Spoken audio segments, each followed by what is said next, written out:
Hi, welcome to Max kitchen. இன்றைக்கி நம்ம ஒரு சைனீஸ் ஸ்டைலில் செஷ்வான் நூடுல்ஸ் எப்படி பண்ணுறதுன்னு பார்க்கலாம். நம்ம சேனலை இன்னும் சப்ஸ்கிரைப் பண்ணாதவங்க மறக்காமல் சப்ஸ்கிரைப் பண்ணிக்கோங்க. பக்கத்தில் இருக்கிற பெல் ஐக்கானையும் ப்ரெஸ் பண்ணுங்கள். அப்போ தான் நான் போடுற வீடியோவோட அப்டேட்ஸ் உங்களுக்கு வரும். வெஜிடபிள் செஷ்வான் நூடுல் பண்ணுறதுக்கு ஃபஸ்ட்டு நான் ஒரு பாத்திரத்தில் தண்ணி காய வச்சுருக்கேன். அதில் கொஞ்சமாக உப்பு போட்டுக்கோங்க.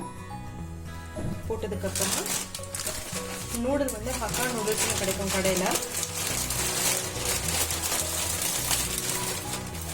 அது எவ்வளோ தேவையோ அவ்வளோ போட்டு நல்லா பாயில் பண்ணிக்கணும். நல்லா பாயில் ஆகட்டும். முழுகிற அளவுக்கு வச்சுட்டு ஒரு 5 நிமிஷம் வந்து நீங்கள் வேக வச்சா போதும். நம்ம சால்ட் வேறு போட்டுருக்கிறதுனால இதில் சால்ட்டு நல்லா ஏறிடும். ஒரு 5 நிமிஷம் நல்லா வெந்துடுச்சு பாருங்கள், நல்லா குக் ஆகிடுச்சு. ஸோ உங்களுக்கு வந்து இந்த மாதிரி வரணும். ஸோ குக் ஆகிடுச்சு. இதை வந்து வடித்து விட்டுறலாம். நான் ட்ரைன் பண்ணிவிட்டு பச்சை தண்ணியில் நல்லா ஒரு தடவை வந்து அலசி எடுத்துட்டு நல்லா இது மாதிரி ட்ரைன் பண்ணிக்கோங்க. ட்ரைன் பண்ணிவிட்டு லைட்டாக ஆயில் போட்டுக்கணும். ஆயில் லைட்டாக. ஸோ அப்போது உங்களுக்கு ஒன்றோட ஒன்று ஒட்டாமல் வரும். போட்டுட்டு இதை நல்லா பெசரி விட்டுருங்க. நூடுல் இப்போது இது ரெடி ஆயிடுச்சு. அடுத்து இதுக்கு உண்டான சாஸ் பார்த்துடலாம். உங்களுக்கு அத்தன்டிக் சைனீஸ் டேஸ்ட் வரணும்னா நீங்கள் ஃபிஷ் ஆயில்னு கடையில் விற்கும், அதை நீங்கள் வாங்கிக்கலாம். பட் நான் இப்போ நார்மல் ஆயில் தான் யூஸ் பண்ணுறேன். ஸோ ஆயில் நல்லா காயட்டும். ஆயில் நல்லா காயறதுக்கு முன்னாடி நீங்கள் வந்து சைனீஸ் எப்பயுமே ஹை ஹீட்டில் தான் குக் பண்ணணும். அப்போ தான் உங்களுக்கு பர்ஃபெக்ட் ரிசல்ட் கிடைக்கும். அதனால தேவையான பொருள் எல்லாத்தையுமே டக்கு டக்குன்னு பக்கத்துலேயே எடுத்து வச்சுக்கோங்க. ஸ்ப்ரிங் ஆனியனில் பின்னாடி ஆனியன் இருக்கும் இல்லையா, அதில் வந்து கொஞ்சமாக நான் இப்படி போட்டுக்கிறேன். ஆனியனை போட்டு லைட்டாக ஒரு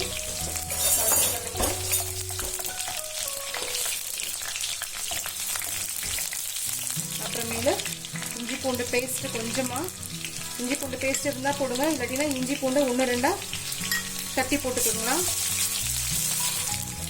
ஆல்ரெடி கட் பண்ணி வச்சிருக்கேன் கேரட், நீல நிலமாக கட் பண்ணி வச்சிருக்கேன். அடுத்து பீன்ஸு, கேபேஜ், பேபிகார்ன் போட்டுட்டு நல்லா ஒரு தடவை மிக்ஸ் பண்ணி விட்டுருவோம். கொஞ்சமாக சுகர், கொஞ்சமாக சால்ட், இதுக்கு தேவையான சால்ட் போட்டுக்கோங்க. இந்த டைமில் வந்து ஒரே ஒரு காஞ்ச மிளகாய், நம்ம பண்ணுறது செஷ்வான் நூடுல், அது வந்து கொஞ்சம் தக்கத்தக்கான ரெட் கலரில் தான் இருக்கும். அதுக்காக ஒரு காஞ்ச மிளகாய் தாளிக்கிறதுக்கு மட்டும், அவ்வளோதான். இந்த டைமில் கேப்சிகம் போட்டுக்கோங்க. ரொம்ப வதக்கிடாதீங்க, வெஜிடபிள்ஸை சாகி ஆகிடும். எப்பயுமே சைனீஸில் வந்து க்ரன்ச்சியாக இருந்தால் தான் டேஸ்ட்டு. இதை வதக்கிக்கோங்க. ஒரு 30 செகண்டு கேப்சிகம் போட்டு வதக்கினா போதும்.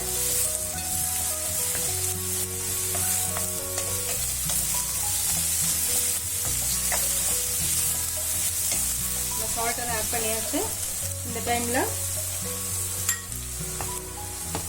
செஷ்வான் சாஸ் ஆல்ரெடி நான் பண்ணியிருக்கேன்.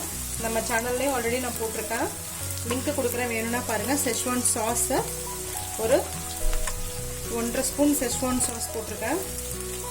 உங்களோட காரத்துக்கு தகுந்த மாதிரி நீங்கள் போட்டுக்கோங்க. அடுத்து ரெட் சில்லி சாஸ், அது வந்து ஒரு 1 டீஸ்பூன். அடுத்து சோயா சாஸ், அப்புறம் வினிகர். வினிகர் இல்லாட்டினா நீங்கள் லெமன் ஜூஸ் கூட ஆட் பண்ணிக்கலாம். பட் என்கிட்ட வினிகர் இருக்கிறதுனால இன்றைக்கி நான் வினிகர் போட்டுறேன். பார்த்துட்டு போட்டுக்கோங்க. போட்டு எல்லாத்தையும் ஒரு குவிக்காக ஸ்டர் பண்ணி விடுங்க. ரொம்ப குவிக்காக.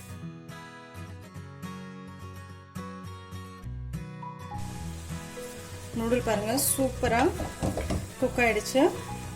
நம்ம ஸ்ப்ரிங் ஆனியன் போட்டுட்டோம், மிளகுத்தூள் போட்டுட்டோம், எல்லாமே ரெடி. இது வெஜிடபிளில் நான் பண்ணியிருக்கேன். நீங்கள் வந்து வெஜிடபிளில் இதோட நீங்கள் டோஃபு சேர்த்துக்கலாம், பன்னீர் சேர்த்துக்கலாம், வேறு என்ன ப்ரக்கோலி சேர்த்துக்கலாம், காலிஃப்ளவர் சேர்த்துக்கலாம். பட் நான் இன்றைக்கி ரொம்ப மினிமமான வெஜிடபிள்ஸ் வச்சு தான் பண்ணியிருக்கேன். இதே நீங்கள் வந்து நான்வெஜ்ஜில் ட்ரை பண்ணலாம். சிக்கன் நீங்கள் போட்டுக்கலாம். சிக்கன் செஷ்வான் நூடுல் அப்படின்னு பேர் வைங்க. சூப்பராக ரெடி ஆகிடுச்சு. ஸ்வீட் கார்ன் கூட நீங்கள் சேர்த்துக்கலாம் உங்களுக்கு பிடிக்கும்னா டேஸ்ட்டு. பட் இது கொஞ்சம் காரசாரமாக இருக்கிறதுனால நான் ஸ்வீட் கார்ன் சேர்க்கலை. So ready. இதை நம்ம சர்வ் பண்ணிடலாம்.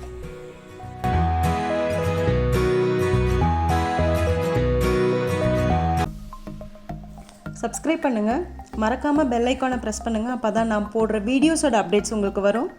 லைக் பண்ணுங்கள், கமெண்ட் பண்ணுங்கள், ஃப்ரெண்ட்ஸோடு ஷேர் பண்ணுங்கள். தேங்க்யூ.